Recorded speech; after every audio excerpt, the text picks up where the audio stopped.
આમોદ નગરપાલિકા વચનોની સાફ સફાઈ કે માત્ર દેખાવ? જ્યારે આમોદમાં નેશનલ હાઈવે 64ના રોડની સાફ સફાઈ કરવામાં આવતી હોય તો પછી નગરના જાહેર માર્ગોની કેમ નહીં? આમોદ નગરપાલિકામાં કોંગ્રેસનું બોર્ડ બેસતા સફાઈ અભિયાનના દેખાવદાર દ્રશ્યો જોવા મળ્યા. ગઈકાલે મોડી રાત સુધી વીઆઈપી વિસ્તારો અને મુખ્ય 4 રસ્તાઓ પર સભ્યોની હાજરીમાં સાફ સફાઈ કરવામાં આવી. કેમેરા સામે ચમકતી કામગીરી, પરંતુ માત્ર 24 કલાકમાં જ આ ચમકનો પોલ ખુલ્લો પડી ગયો છે. વોર્ડ નંબર 6 ખાતે મામલતદાર કચેરી આમોદની બાજુમાં અને નાના ભૂલકાઓ ભણતા આંગણવાડી કેન્દ્ર આમોદ વોર્ડ નંબર 6ની સામે ગંદકીનું વિશાળ સામ્રાજ્ય આજે યથાવત જોવા મળે છે. આ જ માર્ગ પરથી રોજ હજારો નાગરિકો, મહિલાઓ અને બાળકો અવરજવર કરે છે.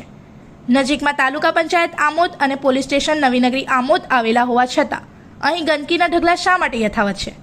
સવાલ સીધો છે, શું સફાઈ માત્ર વીઆઈપી વિસ્તારો પૂરતી મર્યાદિત છે? શું સ્લમ તરફ જતા માર્ગો અને ગરીબ વિસ્તારો નગરપાલિકાની પ્રાથમિકતામાં નથી આવતા?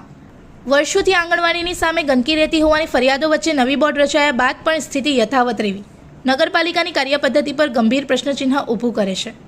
ગઈકાલે રાત્રે સભ્યો 4 રસ્તા પર ઊભા રહીને સફાઈ કરાવતા હતા, પરંતુ જ્યાં બાળકો ભણે છે, જ્યાં સરકારી કચેરીઓ છે, જ્યાંથી લોકોનો મુખ્ય પ્રવાહ પસાર થાય છે, એ જ સ્થળ પર સફાઈ ન થવી શું સૂચવે છે?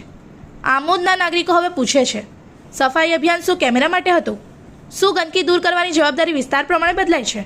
શું બાળકોના આરોગ્ય અને જાહેર સ્વચ્છતા નગરપાલિકાની પ્રાથમિકતા નથી? હવે નજર એ પર છે કે આ પ્રશ્ન ઉઠ્યા પછી નગરપાલિકા તંત્ર ખરેખર જાગે છે કે નહીં? માત્ર દેખાવ નહીં, પરંતુ હકીકતમાં દરેક વોર્ડમાં સમાન અને નિયમિત સફાઈ થાય, એ જ નાગરિકોની સાચી अपेक्षा છે. इस वीडियो को लाइक करें, हमारे चैनल को सब्सक्राइब कर बेल आइकन जरूर प्रेस करें हमारी न्यू वीडियो सबसे पहले देखने के लिए.